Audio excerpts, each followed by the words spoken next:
Hello there, and welcome to the Spicy Chef's Kitchen. I'm David Rees-Price, and today I'd like to prepare and cook for you Queen of Puddings. This is from the pudding section of my recipe book, Spice Up Your Life. So let's start off by getting to know the ingredients. Okay. Now, Queen of Puddings is a great classic British pudding. It's really quite simple to make, doesn't take too many ingredients, and quite frankly the end results really are worth any preparation you have to make for it. So let's have a look and see the ingredients we're going to use.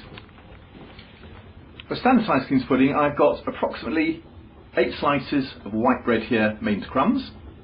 I've taken 3 eggs, both of which are separated, so you've got 3 egg whites and 3 egg yolks there. We've taken the zest of 1 lemon.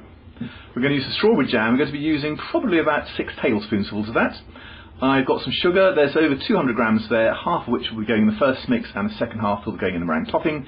And finally we have 400 grams of milk which we're going to heat up. Right, so now we're going to add the ingredients. Starting off with our breadcrumbs. Again, as I said, that's approximately 8 slices of white bread made into fine crumbs. We're going to add our 3 egg yolks, followed by the zest of 1 lemon. Now the sugar here, I've got 200 grams, and I'm going to use approximately half of that now. The other half will be later used for meringue. We're just going to do a quick stir.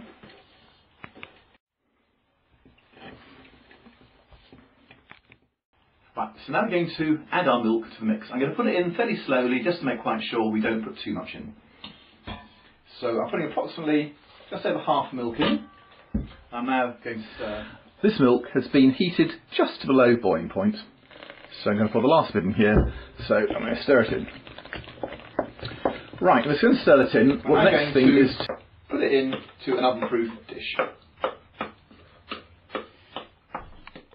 And that's the really good bit. We're going to add the jam. I'm going to use probably between 4 to 5 tablespoons of ordinary strawberry, or we could use raspberry jam, whatever's your particular fancy. We're going to put it on the top here.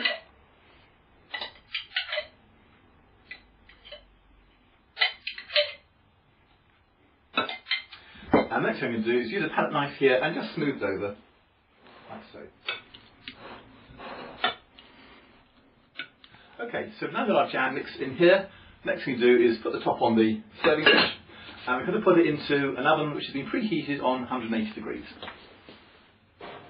Right, our Queen's pudding has now been in the oven for 45 minutes and should be by now well cooked. There we are.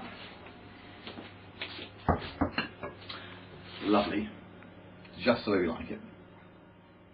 Okay, now the final stage here is to make the meringue. So we've got our 3 egg whites. Pop them into a bowl here and whisk them up.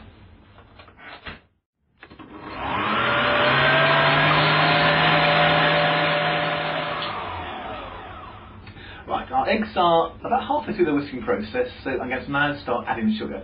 I won't be adding sugar all at once, but we'll just be putting it in maybe 2 or 3 batches until it's used up. So here we go. Our machine.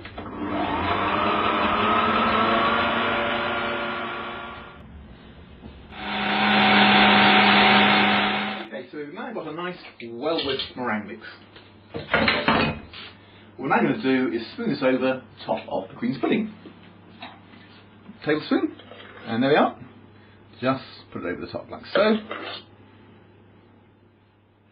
We've now put our meringue mix, spread it around the top of the pudding. What I'm going to finally do is use a palette knife here just to chop it up and make some wavy pats on it. Okay, so we're now ready to go. The final stage here is to put it on the grill for a few minutes, just so we get a nice brown topping on the meringue. A bit long.